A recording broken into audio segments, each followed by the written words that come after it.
What's up, Internet? My name is TridentLion, and in this video we're going to be talking about Tony Robbins' new book, Unshakeable, Your Financial Freedom Playbook, Creating a Peace of Mind in a World of Volatility, with Peter Mallouk. Here on this channel is entirely geared to helping you level up. Level up, whether that be with relationships, with regards to finance, with regards to business, as well as so many other fun and exciting topics. So if you're new to the channel, consider subscribing. Tony Robbins breaks this book into 3 separate sections. The first section is the rule book. The second section is going to be the playbook. And the third section is the psychology of wealth. Now let's get into the first part of this book, which is the rule book. You are an investor, whether you recognize it or not, whether you believe it or not. At the very least, most people are trading their time for money, which is an investment. By pretending like you're not an investor and sitting on the sidelines and not allocating your money properly or just leaving it in the bank or cash or under your mattress, you are making a very costly mistake by staying by the sidelines. Fortunately, Tony Robbins has brought us this book to carefully and thoughtfully show us how you can become a master of your investment fate instead of just sitting on the sidelines full of fear and getting whipsawed by reacting to the market's volatility in panicking and damaging ways by making emotional decisions based on fear. Let's talk about the name of the book, Unshakeable. An unwavering and undisputed confidence, a steadfast commitment to the truth. Presence, peace of mind, and a calm amidst the storm. There you have the definition of unshakable. Now take that definition and apply it to yourself and your financial situation. Imagine being unshakable regarding your finance. How great would you feel? How certain would you feel? How confident, secure, and comfortable would you feel knowing that you know what you're doing? This is your financial situation that we're trying to improve and level up with. So really take this information seriously and try to apply it to your life. If you have to, pause the video, take notes as it goes along. And also, I highly recommend anyone to pick up this book if they haven't already that's seeking to master money in their own life. You can find a link for the book in the description. That way you can get a greater understanding and have the right mind state going forward into it. Not only could this mind state better you, but it can give you a competitive advantage amongst others in the marketplace.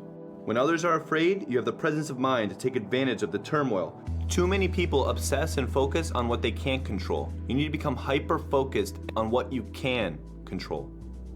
And if you're going to compete in the financial world, you need to learn the rules of the financial game. You need to know who the players are in the game and what their agendas are. You have to be aware of what can hurt you and also how you can win. This financial knowledge can set you free. Your decisions will equal your destiny. And I'm sure the last thing you want is a destiny filled with poverty and uncertainty. So make the conscious decision to master this area in your life and no longer step on the sidelines and allow other people to become rich and you to be stagnant or become poor. Make the decision to not be stupid with money. Become smart, understand it. Far too many people out there just are not aware of what's going on in the financial world. When I read this book, I learned about what a bear market means. And I'm sure most of you probably don't even know what a bear market is. Well, what a bear market is when a market falls by at least 20% from its peak. That's what a bear market is. A correction is when the market falls at least 10% from its peak. Both of these terms, I had no idea what it meant. And most people don't know that as well. Some people out there that invest in stocks don't even know what that means. And that's why they're losing. Because when one of these two things occurs, whether a correction or a bear market, most people get terrified that they're losing their money, so they pull out of the stock market and resort to cash. And by doing that, it's ignorance and fear helping you to just lose money. You have to recognize that in the market, there are patterns that occur. There are ups and downs. So why would you freak out in the wintertime when you know that spring is just around the corner? By being ignorant, you're left in the dark. But by being aware of how these patterns work, you can use it to your advantage. By reading this book, you can learn when to plant the seeds to get the greatest harvest. You're never gonna earn your way to financial freedom. The real route to riches is to set aside a portion of your money and invest it so that you can utilize the power of compounding over many years. The single best place to compound money over many years is in the stock market. But you really need to understand the market's patterns. You need to understand the seasons that it goes through. So now let's get into the part of the rule book that discusses the 7 freedom facts. The first freedom fact is that on average, a correction occurs about once a year. So don't get sucked into a lot of the drama that you see on different news and things like that. It's just a part of the pattern. It goes up and down. So don't be scared if a correction happens. It's normal, it's natural, and it pretty much occurs every year. Freedom fact number 2, less than 20% of all corrections turn into a bear market. Freedom fact number 3, nobody can predict consistently whether the market will rise or fall. Do not listen to people that claim that they know what's going to happen to the stock market, because they don't. Nobody can predict the future. It's a delusion to think that you or I or anyone can successfully time the market by jumping in and out at the right time. Freedom fact number 4, the stock market rises over time despite many short-term setbacks. The S&P 500 index experienced an average intra-year decline of 14.2% from 1980 through the end of 2015. In other words, these market drops were remarkably regular occurrences over 36 years. Once again, nothing to be scared of, just a matter of winter putting on its usual seasonal appearance. Despite a 14.2% average drop within each year, the US market ended up with a positive return in 27 of the last 36 years. That's 75% of the time. Now that's important to take note of because it reminds us that the market generally rises over the long run, even though we hit a huge number of potholes along the way. Freedom fact number 5. Historically, bear markets have happened every 3 to 5 years. But here is what you need to know. Bear markets do not last. Just like winter never lasts, spring always follows. And most successful investors, they take advantage of all that fear and gloom because they see everything as being on sale. The best opportunities come in times of maximum pessimism. Freedom fact number 6. Bear markets become bull markets and pessimism becomes optimism. Most people remember how fragile the world was in 2008 when banks were collapsing, the stock market was in a free fall, and the real estate market was at an all-time low. People were panicky, they were full of fear, but take note of what happened after that. The market hit rock bottom March 9th, 2009, and after that, the S&P 500 index surged by 69.5% over the next 12 months. That's one hell of an opportunity. That's a spectacular return. And by late 2016, S&P 500 has risen by an astonishing 266% since its low point in March 2009. So think about that. When people were panicky and selling and getting rid of it because they thought the world was coming to an end, they really were missing out on a fantastic opportunity because everything was on sale. They should have just bought and bought and bought and bought. Look what would have happened. In just 6 or 7 years, whatever they invested would have grew 266%. Here is a clear example why Warren Buffett has been known to say, be greedy when others are fearful. And as a little fun fact, me and Warren Buffett have the exact same birthday. Freedom fact number 7. The greatest danger is being out of the market.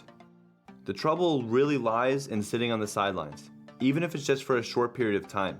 Even if you invest in the market with bad timing. If you invested $2,000 every year for 20 years starting in 1993, look at the large difference between as if you just kept it all in cash in comparison to all the different options going into the market. Even the bad timing is about $21,000 more than just leaving it in cash. Next, let's get into another part of the rule book, which is fees. Far too often, people are overpaying for underperformance. Being that nobody can predict the future, it turns out that the professionals aren't really any better at predicting the future than the rest of us.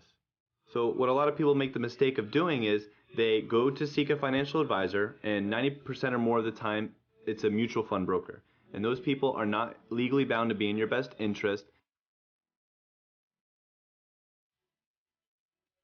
For an investor in an actively managed fund, the combination of hefty transaction costs and taxes is really the silent killer, which will just quietly eat away at all of your fund's returns.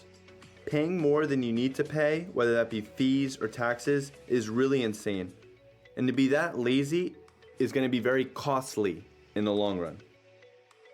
A great antidote is index funds. Index funds take a passive approach that eliminates almost all trading activity. Instead of trading in and out of the market, they simply buy and hold every stock in the index, such as the S&P 500, which will include companies like Apple, Microsoft, Johnson & Johnson, etc., etc. What's great about index funds is that they're almost entirely on autopilot. They make very few trades and the transaction costs and tax bills are incredibly low. Having some cash on hand isn't a bad idea, and is pretty handy if the market falls. Cash doesn't earn a return, so it will underperform stocks over time, assuming that the market continues in general upward trajectory. So let's go back and discuss these mutual funds again. When you look at the results of what they do, on an after fee, after tax basis, over a reasonably long period of time, there's almost no chance that you'll end up beating the index fund. The index fund will just simply outbeat it because the index funds don't have an overwhelmingly large amount of fees and taxes. So for example, would you buy a $2 coffee for $25? No, because you know you can get it for $2. And here's another way to look at it, to put it in perspective. An actively managed fund that charges you, let's say 3% a year, is 60 times more expensive than an index fund, which charges you only about 0.05%. So imagine going to buy that $2 coffee, and instead it's going to cost you $120 for the exact same cup of coffee. You would never buy that coffee, but a lot of people do this every single year with mutual funds. Now let's get into another area of the rule book, which deals with the 401k. 401k plan was a beautiful invention. It was created in 1984, which gave the average person the chance to build wealth by making tax-deductible contributions to a retirement account directly from our paycheck. Nearly 90 million Americans participate in a 401k plan. To put that in perspective, only 75 million Americans own a home. So with $6 trillion currently invested in 401ks, it's the single most important vehicle for financial security in the US population. But I wonder if you know what happened, because somewhere along the line that dream got derailed. With trillions of dollars up for grabs, financial firms dreamed up countless ways to dip all of their fingers into the pie.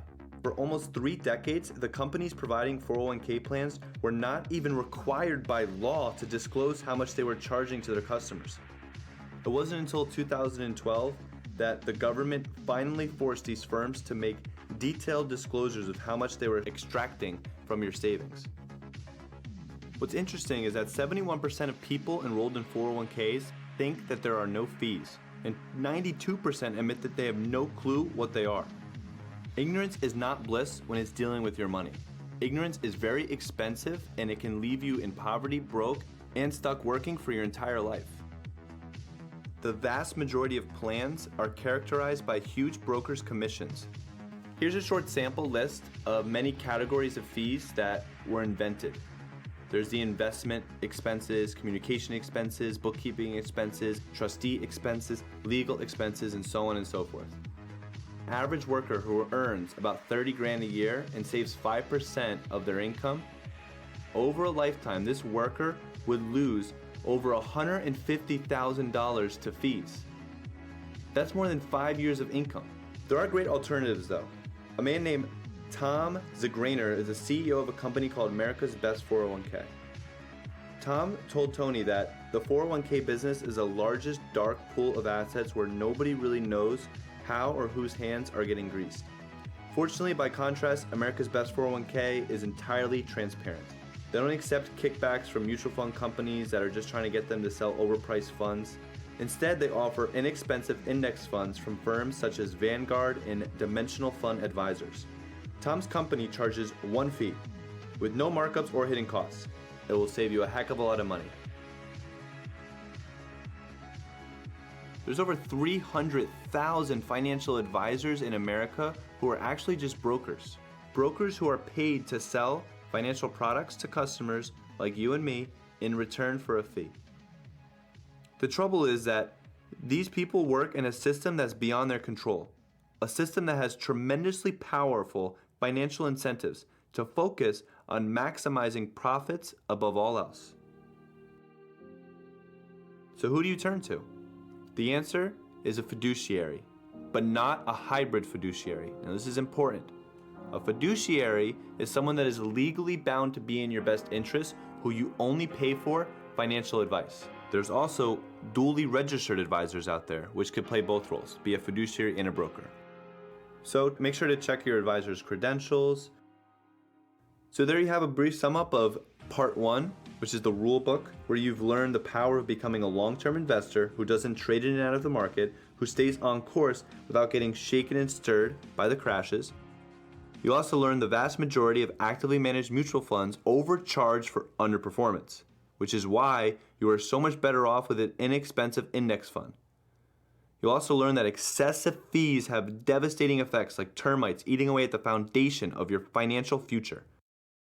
And you also learned how to find an independent financial advisor. Truly an incredible financial rulebook to learn how you can master the game of money. Now let's move on to the next section, which is Financial Playbook. A playbook that empowers you to put your personal action plan in place right now. The first thing we're going to talk about in the playbook is the core 4. All these great investors adhere to a similar 4 principles, a core 4. And not only do they know what these principles are, but they put it into action. Because remember, execution is everything. If you just watch this video and read his book and keep it in theory, but don't actually start saving and investing, then you're not going to move forward with that. Applied knowledge is always greater than just knowledge. The first core is don't lose. Some of the best investors in the world are obsessed with avoiding losses. The second core principle is to seek asymmetric risk/reward. And what that basically means is finding things that give you the greatest reward with the least amount of risk. So imagine if you were able to reduce risk while maximizing returns. That is what these great investors do. And that's what you can do as well. Core principle number 3, tax efficiency. There's only one number that truly matters, which is the net amount that you actually get to keep. If someone goes up to congratulate themselves on a great investment return without taking into account the impact of taxes as well as fees, then what they're actually doing is demonstrating self-delusion. Self-delusion is a very expensive habit. So adhere to core principle number 3 and have tax efficiency. Don't pay more than you have to. And the last principle is principle number 4, diversification. We've all heard the saying, don't put all your eggs in one basket, but it's very true. But even when you separate it into separate baskets, you want to separate those baskets into separate baskets as well. There's 4 important ways that you can diversify effectively. The first, diversify across different asset classes. So avoid putting all of your money into only stocks, or only real estate, or only one company. The second is to diversify within asset classes. So if you want to do stocks, don't put all of your money into Microsoft. Don't put all of your money into Apple. Or even with real estate, don't put all of your money into a piece of real estate that's right on the beach. The third important way to diversify effectively is to diversify across markets, countries, and currencies all around the world. Because we live in a global economy, so don't make the mistake of only investing in one country. And the fourth important way to diversify effectively is to diversify across time. Because if you keep adding to your investments systematically over months and years, you'll reduce your risk and increase your returns over time. Diversification is like your insurance policy against financial nightmares. What it can do for you is decrease your risk and increase your return. Ray Dalio, the financial genius that's the head of Bridgewater, and he's the one that in Money Master the Game is attributed for creating the all seasons financial portfolio, where no matter what is going on in the market, he's still succeeding and winning and getting a great return. Ray Dalio emphasizes in the book that by owning 15 unrelated investments, you can reduce your overall risk by about 80%, and you'll also increase the return to risk ratio by a factor of 5. So your return is 5 times greater. So for your protection, be sure to diversify. Once you're investing and you're dealing with the markets going up and down, you're dealing with corrections in the bear market, there's 4 words that can be very expensive that you want to be aware of and avoid. Those words, this time it's different. Far too often when there's a dip in the market, or if it turns into a bear market, or if there's a recession, everyone is dramatic and they think that it's the end of the world and that we're never going to bounce from it, and that it's completely different. When in reality, if people were patient and they paid attention to what actually does happen in the market throughout history, then they will realize that it's actually the greatest opportunity when you're dealing with recessions and bear markets, because everything's literally on sale. Like, imagine if your dream was to go ahead and buy a beautiful beach house, and that beach house cost you 500 grand. But instead, it was on sale for 150 grand. Would you complain and think that's the end of the times? Or would you think, oh wow, that's a great deal, let me go pick that up? And that is what smart investors do all the time during bear markets, recessions. So the reality then, during recessions and bear markets, it's truly the greatest opportunity to grow. A balanced and diverse wealth portfolio will help you through harsh times. Like in 2008, when the S&P initially went down 38%, investment grade bonds rose just under 6%. So when one drops, the other one goes up. You can outlast many of the financial storms that are inevitable, simply by diversifying and having a well-rounded wealth portfolio. Now let's quickly check out some of the different major asset classes that you can use for your own wealth portfolio. One is stocks, and stocks is not a lottery ticket. What it is when you buy a stock, you become a shareholder or an owner of a company. And a lot of the stocks will pay dividends. Bonds is another type of asset, which you're basically making a loan to a company or a government or something like that. Typically, they don't have a high return rate. There's also alternative investments, which would be like real estate investment trusts, master limited partnerships, or MLP for short. There's also hedge funds, which are not recommended to go forward with in the book, as well as gold. Gold is surprisingly not recommended either. And it's kind of interesting, Warren Buffett puts it that gold gets dug up and then we melt it down, dig another hole and bury it again, and pay people to stand around guarding it. It has no utility, and you can't make any money from gold. It just sits there. And every time, without exception, the price has ultimately collapsed. Historically, stocks, bonds, and real estate have all outperformed gold. And when you're making your wealth portfolio, it's really important that you have something that matches your personality. Everybody has different goals. Everybody has a different tolerance to risk. So it's very important when you're meeting with your financial advisor, your pure independent fiduciary, that they understand you. They know what your goals are in life, and they can design a portfolio around it so that you can attain the certainty that best fits you. I want to keep a lot of the more in-depth and referred-based information that Tony puts in the book for you to discover. We definitely have to get into the last section though, because it is very important. It might actually be the most important part of the entire thing, which is the psychology of wealth. There's really one enemy or barrier that stands between you and your financial success. Do you know who that person is? It's you. And once you know how to silence the enemy from within you, nothing can stop you. It's quite amazing that 80% of success is psychology, and only 20% is mechanical. And on this video, we went pretty deep together on the mechanics, covering the rule book as well as the playbook. And if you're still watching this, I'm grateful for it. It's been quite the journey. And I commend you for your thirst for knowledge to master your financial state. Remember, 80% of your financial success is your psychology. It's up to you to make it happen. Are you ready to learn what to avoid? Then here we go. Tony Robbins brings us 6 money mistakes we as investors make and how we can avoid them. Mistake number 1, seeking confirmation of your beliefs. Why is the best investors welcome opinions that contradict their own? The solution to this mistake is to ask better questions and find qualified people who disagree with them. Mistake number 2, mistaking recent events for ongoing trends. Why most investors buy the wrong thing at exactly the wrong moment. The solution: don't sell out, rebalance. Mistake number 3, overconfidence. Get real with yourself. Overestimating our abilities and our knowledge is a recipe for disaster.